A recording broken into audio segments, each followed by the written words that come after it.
everybody. More than a month after deadly floods ripped through central Texas, people are still cleaning up and recovering. A newly formed nonprofit group in Williamson County says it is really hoping to help. So joining us today to talk more about that work is David Walker with Samaritans of Texas.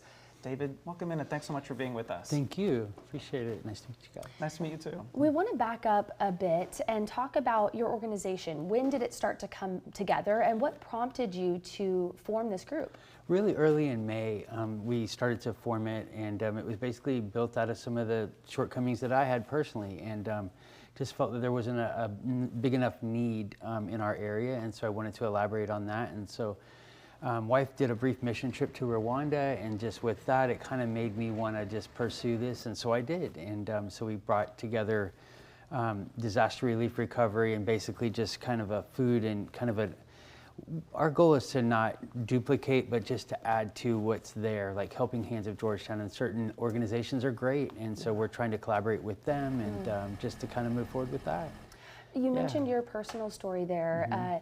If you could just talk a little bit about what needs you saw in Williamson County, what your experience was with that, and what holes you hope to fill there. Yeah, basically, I just feel like there's a big homeless presence and all those type of things, and I feel there's an innate need. And as of July 1st, there was a ordinance that says that you can't give out food in public parking lots and things like that. And I've had a lot of response to the need, and so we're trying to litigate that, maybe get some petitions or just find a way to help the people in that regard, because it's just such a recent thing, and I feel like our city's just moving north, and so it's just, I felt really called to do it.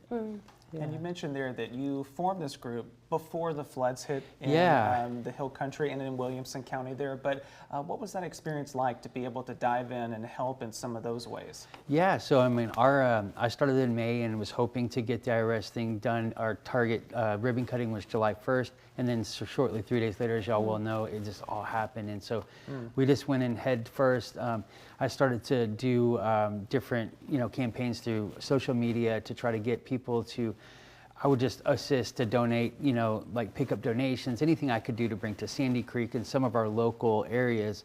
Growing up in the Hill Country of Bernie, it's so close to Kerrville, I would see literally my classmates reverberate through Facebook and doing what they could, to help out, the need there. And so some of the need here was overlooked a little bit, and we had our flooding and some of that, but Sandy Creek, and then a couple of there was one out there in Leander, I can't think of the name right now, but we also went out there to help them as well, and just wanted to fulfill the need, and even collaborated with people out in North Carolina.